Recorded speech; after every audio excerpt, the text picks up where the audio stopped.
Hi guys, it's Julian, and today I'm going to be talking to you about how to make Stussy style minimal deep tech. I'm going to be talking about a bunch of new stuff I've learned. It's been a while since I made a video on this style, but I've learned a bunch of new stuff that I wanted to show you guys, so here we are. As usual, you can get the full project file, samples, MIDI, presets, everything like that from this video is available right at the top of the description on my website for just $5, and if you're a patron on my Patreon, check there because it's already available, and let's dive in. Alright, so we're at 128 BPM. The first thing we have is the kick, which is comprised of 2 layers. So the way this kick works is, you can see we have a low layer, and then a mid-range and high-end layer. These are just 2 different cakes that I've made. These are like some 909 cakes layered together and different samples that I've had that I put into these cakes. And then I'm doing even more layering here with them. So yeah, you want to have some samples that you've kind of already prepared like this that are already like really hard-hitting and nice cakes like this, because you can see you can easily take them and just layer them together. We're just doing this with EQ3 here. There's no saturation or compression needed. It's just like 2 really good sounding cakes already. And then we're just taking the best parts from each of them. Like this top kick here had a really good low end, but the mids and highs weren't as solid as what I wanted. And then this kick had really good mids and highs, but the low end wasn't as fat as that other one. So then you can just put them together and they'll sit really nicely. Now, one thing you gotta keep in mind for this is that you wanna make sure that you line up the start times inside of the sampler. And what I mean by this is, you'll notice if I zoom in, even if it's like a little tiny amount, I've dragged this start time forward so that this way they both start right on the actual like transient, like right as the kick is hitting. Because if you don't do that, see if I push this back, I'll do it on this one.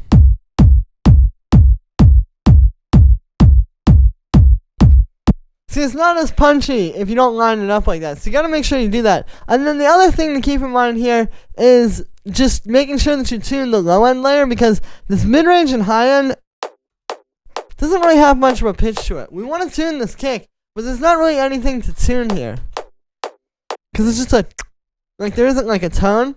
The only place you're really gonna have like a tone to it is in the low end layer. So just taking that, and the way I do it is I do it with the bass line. Just listen to the kick with the bass line, and you can put it up like an octave or 2. I'm just holding down shift and then the up arrow, and you can hear it works with the bass line, so it's fine. But like if I take that out of tune, you'll be able to notice pretty quickly. But yeah, you only have to tune the low end layer there. And then for the next sound, we have the bass line here.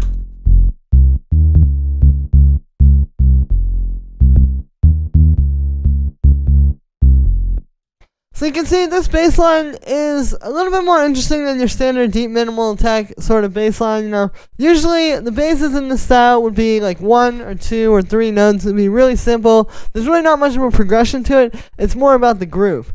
With this style of track though, I think it's a combination of understanding how to make those bass lines. Like you gotta know how those work and how to make that groove, but then combining that with the melodic and with like a chord progression and kind of telling more of a story. You can see this one here, so it's F major, C minor, D sharp minor, and then C sharp major. And actually I believe this first chord is actually F minor, not F major.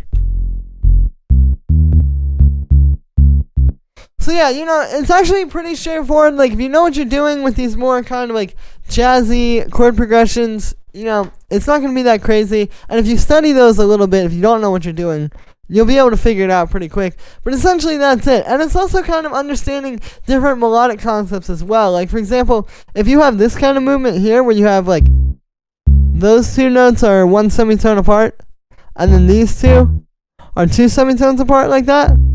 Having that where you go from the lowest one, then the highest one, and then resolving on the middle note like that, like just understanding how that works.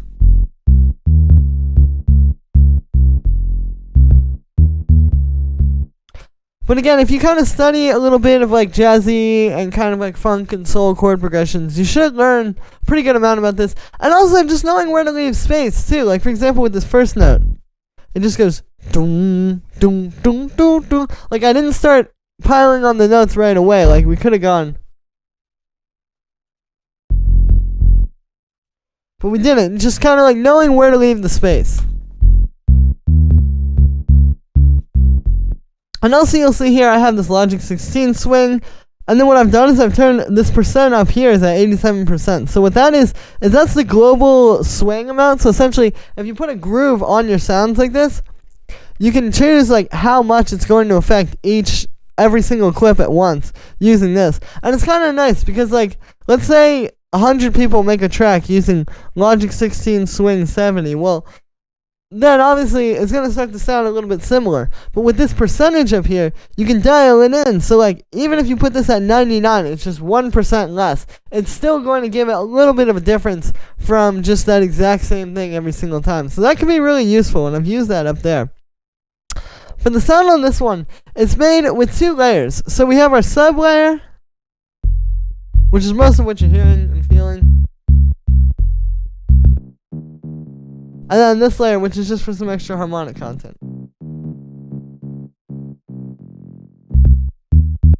So the sub is made with operator. What it is it's 3 sine waves here. Yeah, you can see they're just kind of adding a little bit of FM to that first one pretty much. Like it's mostly based around that.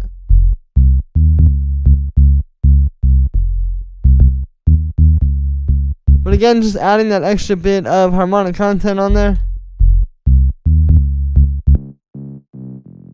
And then for this layer, it's made with analog. So this is just 2 saw waves going into a bandpass filter. And you can hear we're really just trying to get that like those kind of like low mid-range frequencies out of this.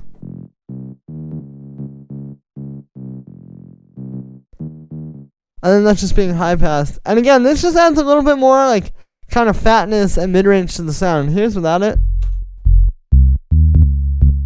And then with it. It's if you do it right, it should be really subtle, right? Like it's really mostly that sub, but this just adds that extra thing so you can kind of hear the bass a little bit more.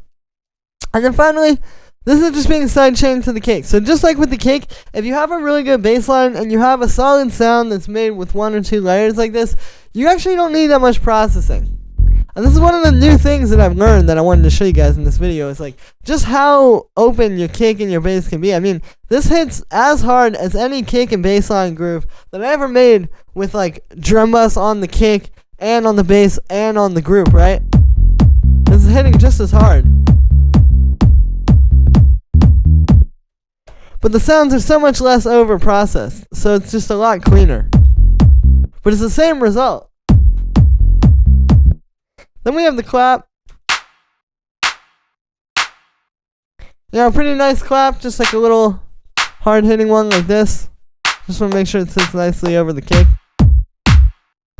Then we have this main sort of open hi-hat, which is 3 layers.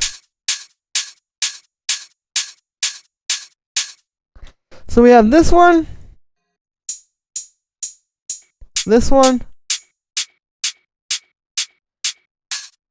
and then this one. So you'll notice like this 909 type of hi-hat, obviously this is most of what you hear, or at least what you are able to quickly pick up on when you hear it. But if you notice, this doesn't really have that much like punch to it. It has the body and it has the sound, but it really doesn't have that like that you need. So we put this in there.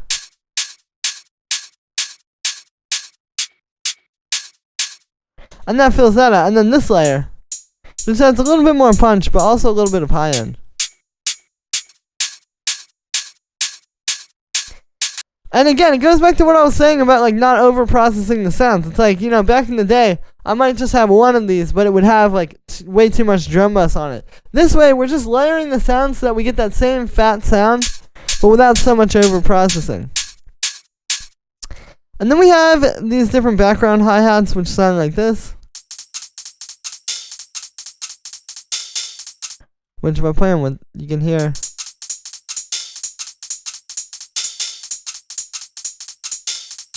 You know, these are just adding some nice movement. Then we have all this little percussion as well, which kind of all plays together.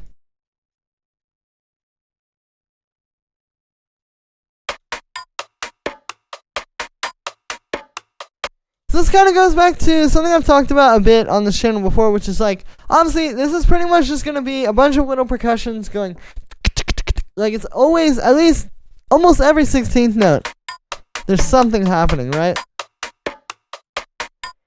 But then what creates the groove is essentially like, the different sounds have different volumes, right? Like, so you might have something happening every single 16th note, but it might be like, because that second one was so much louder. That's what creates the groove, right? So you want to get a bunch of different sounds like this, maybe like 4 or 5 or 6 of them. And just try to create that groove, you know. Put a note in on almost every single 16th note, even every 16th note if you want. But then just play around with the dynamics between those different sounds. Like you might have a little bit quieter rim shot, and then you might have like a big loud bongo. So you could do and get that like nice kind of groove out of that. Like it's all about like the volume of the sounds and which sound is hitting where. That's what's creating the groove. And the other thing is, you don't have to have the groove in mind ahead of time, right? Like, you could just get started with these and put in a few notes and just see what comes out. That's how I do it most of the time. Let me just have this little shaker loop. Just like a nice live shaker in there. I might have turned that up a little, actually. We're just adding some nice liveness. And then we have the stabs.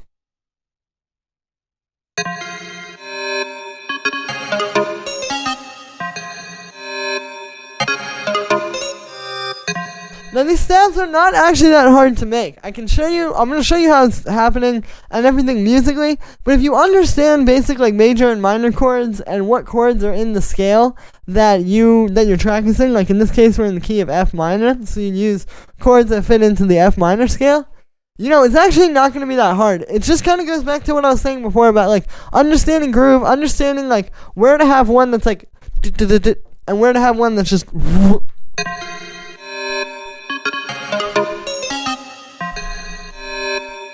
like where to have that and where to have the bouncy ones, right? And that comes from essentially like you really have to set up all this stuff, like all these drums and the bass line and stuff like that. And just listening to this, just like we are right now, and seeing where it's gonna fit in. Like for example, you'll notice right here where the chord just goes, the bass line is a lot more busy, so we made the chord very simple. But then here, where the chord is going, that's coincidentally the place where the bass line is just the one held out note. So like understanding how to make the different elements talk to each other on that very subconscious way. So I'll break these down individually. The first one, all that's doing is it's doing this like kind of C sharp major movement thing here where, yeah, you can see it's just that fifth, just G sharp, and then just a basic C sharp major chord where I'm just taking the middle note and put it up an octave. Yeah, pretty simple, just kind of using the chord in a more rhythmic way. The sound here is made with operator, so it's a square wave with a little bit of FM from the sine wave here. We have a low pass filter with an envelope on that, so that's just creating that like plucky thing. And then I have some chorus and some echo and reverb on this one. And then just a high pass filter, and that's it for that one. The next stab is that one you hear right off the start.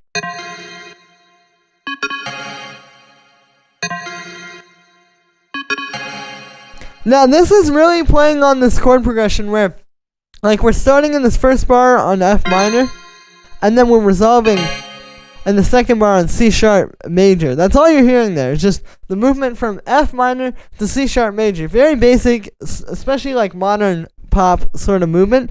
But then it's just the way that we're doing it. But you'll notice these are all just notes from the chord. Like for example, okay, so here we have our F minor across a few different octaves. And then that's just an F. That's just an F. Over here we have C sharp major. Again, just C sharp. And that's the major third, which is already in that chord. yeah, like you can see, it's all really just going to be notes from the chords. It's just how you use them that makes them sound interesting. And for the sound on this one, this is also operator, so this is just 2 sine waves here, creating this more like glassy, almost like a DX7 style sound, right? Kind of like that classic 80s style, almost like Rhodes thing. And then that's just going through a bit of chorus, a bit of reverb, which has some automation, so it's like... That's how you get that, like, perfectly ringing out sort of thing. It's just automating the dry wet to go up there and then having it cut right as soon as that next stab comes in. And then that's also just going through a little bit of drum bus. We have this one, which that's going from that C sharp major down to C minor. Again, just like interesting rhythmic stuff using the notes from the chords that we already have defined using the bass line. And this one is just another operator, just with some different sine waves. You can see here, I'm really getting creative with like putting these up. Like if you put these up really high, like 11, that's a really great way to get that like, again, just more like sharp digital sort of sound that sounds really cool for this. Because if you just use saw waves and square waves over and over, right? Like, how many times can you make the same like saw wave pluck? But with this, we're creating different waveforms every single time. And it allows you to create your own textures too. And then we have a bit of chorus, we have a bit of reverb, a little bit of drum bus. Then this fourth one is just like a long held out one, which is just playing that C minor because that's the chord that's being played there. And a lot of these I'm spreading across different octaves too. Like you can see, like, it's just that basic C minor chord. But then we put it up a few octaves. And you get something a little bit more spread out and a little bit more interesting. And this one is, again, just more sine waves inside of operator. But then you can see with this one, I've got the attack on that first one there. And yeah, I really think operator is great for these kinds of chords because you can create all these different textures. That's just going through a bit of chorus, a bit of reverb, a high pass filter. Like, you could have a whole artist project where, like, the one thing that defines your tracks against all these other ones is just the fact that, like, you have a very particular texture you set up with operator or something like that. You know what I mean? Like, using the FM to create your own textures, I think is really interesting. And then we have this last stab, which is really similar to that last one. You can see, yeah, it's just a C minor chord spread out because that's where the bass line is at that point. And the track, again, just some different sine waves, but these are at different octaves. I've got a bit of chorus, bit of reverb, and yeah, it's pretty simple. It's just really about like knowing how to fit it into the groove and getting creative with the FM, and you should be able to make these kinds of chords. And yeah, so that's going to be it for this one, guys. I hope you enjoyed. As always, make sure to like this video as well as subscribe, and let me know what you think of this video in the comments. Like I said in the beginning, you can get the full project files, samples, MIDI, presets, everything like that from this video is available right at the top of the description. And if you're a patron on my Patreon, check there. Thank you so much, everybody, for everyone who goes and grabs these samples. It's just $5, but it really helps support me so I can keep bringing you guys new videos every single day. Plus, you get all this awesome stuff to work with on your own, in your own Ableton, and make your own track out of it. Link is at the top of the description. Thank you so much, everybody, and I will see you tomorrow with another video.